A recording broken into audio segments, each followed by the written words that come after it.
Let's do a little exercise. What is the first thing that pops in your mind when you think of San Juan del Sur? First thing. It can be a player or something within the overall story or some twist that happened, whatever. When I say Season 29, San Juan del Sur, what pops in your head? Got it? Cool. Congratulations, you officially got a stronger grasp on this season than I have, even upon countless repeated viewings. As always, all of this is just my opinion, but Survivor San Juan del Sur is a season as empty and boring as it is awkward to say. The repeated blood versus water theme, the story arcs, the conclusion, even the parts of the strategy that are more complex and layered just sort of came and went without any sort of impact on me. And the reason for it's pretty straightforward. Do you know what it is? Here's a hint. It's the thing that you wrap your limbs in after you've broken them. Boo! You suck! Boo! God, I wish you were dead! Yeah, I'm here all week. Yeah, so the cast is terrible. And when I say this is a bad cast, I don't mean it's just a couple of bad apples mixed within the bunch in a mediocre cast, or there's one or two players that really stood out for me. I actually find the people on San Juan del Sur to be perhaps one of the most unlikable, sniveling, selfish, conceited, uninteresting, boring, and petty groups of people I've ever seen. They don't reach any sort of toxic level like on All Stars, One World, Worlds Apart, Mission Island, or Caramone, but that's like saying Eliza calling someone a bitch isn't so bad because at least you didn't take someone's dead dad and tell them to fuck off. These players suck at Survivor. Oh, and I don't mean the strategy part of it. They're actually a very eager group of people trying their hardest, being the standout monkey of the day. They just suck at the responsibility part that comes with the game. Or did you miss all those constant requests they kept making to the production team? Oh, hey, so we lost our flint and wanted to do some bartering to see what we could trade for some more. Is it possible to give the worst part of the reward that we just won over so that we can have fire to cook it? Oh, hey, so went to camp, found the flint again, and that trade that we made earlier, can we do a take backsies on that and get our stuff back? We haven't even used this one. It's practically new and out of the box. Aw, guys, come on, let's give someone else a reward. You've already had some. My mom hasn't had one. How about this? You take her out, and then I'll hit you, and then you can take me out, and then we can just throw the entire challenge for her.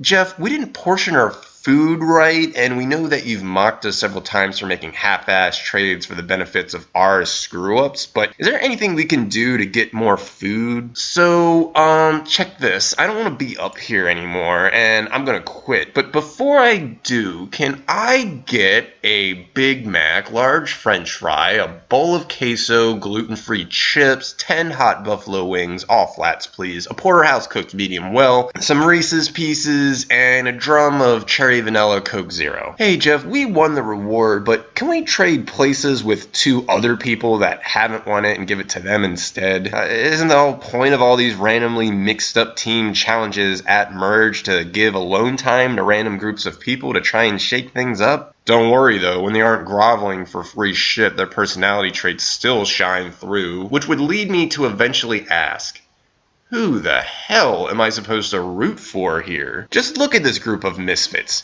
You got a person who steals food from her tribe members, a mother who thinks that protecting your child means doing everything for her that she doesn't want to do, someone who flirts with other guys to get back at her mean boyfriend and attempts to innocently laugh it off at tribal council, a juror who monologues well-rehearsed beratings on finalists in front of their crying child, a winner who angrily screams across the challenge at the opposing team on who to vote out over a situation she knows nothing about, an egotistical asshole who praises himself as a genius and arrogantly shit-talks his tribe-mates in front of their face, a cop whose social gameplay is so terrible she has to rely on women power to gain allies because I guess being a likable, approachable person is just too difficult, an Amazing Race loser who thinks that a gay man is the same thing as a girl, a lazy child who whines and complains about as often as she puts out terrible country songs. Thought I'd marry my high school boyfriend, but he left me to play hockey in New Orleans. A stoner with a jealous vendetta against his older brother so strong it makes the drama between Cain and Abel look modest. A firefighter with a very sensitive ego. John Rocker.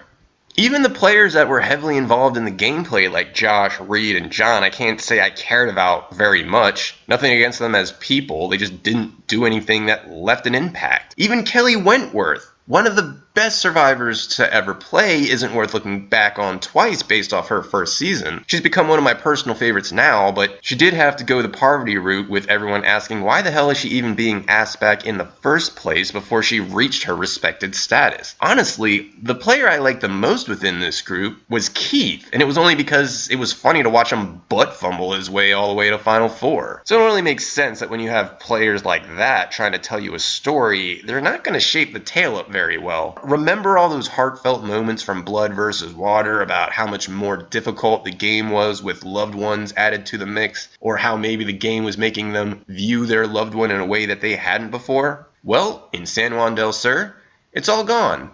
Instead, playing the game with your loved one gave us moments like this. As a kid, my dad didn't go wake Drew up to go wash cars because he knew Drew wouldn't be worth a damn. He came and woke me up. And this. Change it up! You guys are getting rid of all the strongest people! Change it up! I'm out. I'm talking to you! And this. He just freaked out when I tried to tell him what happened the past 2 days. I don't want to talk to you anymore. I don't want to talk to you anymore. Okay, you know what? It's not even worth it then. If you're not going to listen to me, go back by the fire. It's fine. We don't need I'm to talk. listening. You want me to roll your eyes? You're being I'm pissed. good.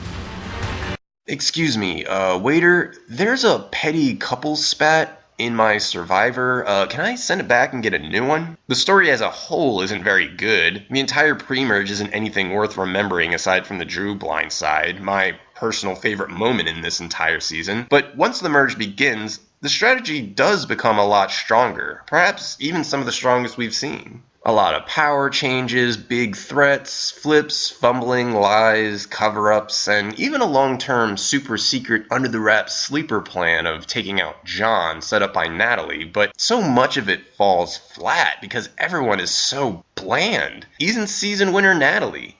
She's not a terrible winner. Her gameplay is very impressive in areas like getting Baylor to agree against her mom's wishes, or that fake vote fumble to fool John into thinking she was still on his side. Still, I can't really think of her as more than a subpar winner with a game that's decent, but it's just not anything worth remembering. Plus, she does have a record of putting herself at risk and almost screwing herself up a lot, kind of the same way Tony did in Cagayan, by calling out the team immediately after they beat them in an immunity challenge. The Coyopa tribe were clearly ticked off at the gesture, and that was such an unnecessary sting she gave them that they easily could have harvested it against her. And all for what? Natalie explained that it was because she was just emotionally upset that her sister was gone, and she blamed the entire thing on John Rocker based off some random thing someone told her about him.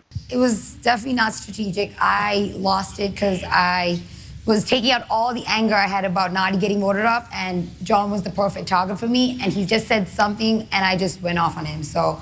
All I'm saying is she could have thought through a lot of her actions because she made a lot of bad judgment calls that unnecessarily put her at risk. And you know what? That's honestly as deep as I can get on San Juan del Sur. It's just so nothing as a season for me. It's by no means a season that enraged me with a lack of effort from production or players were acting in ways like Philip, Corinne, Candace, or Sarge. It's not completely boring start to finish, just most of the time. If you're perfectly content seeing a group of players go through the motions and try to play the best game possible, then SJDS could be a serviceable season. As for me, I kind of want a lot more from my Survivor. A player to root for, an interesting story arc, an original vibe or flavor to make it its own, a move or a strategy never thought of or used before. As it stands, San Juan del Sur is just meh. And there are so many seasons that offer much, much, much more. 26 out of 36.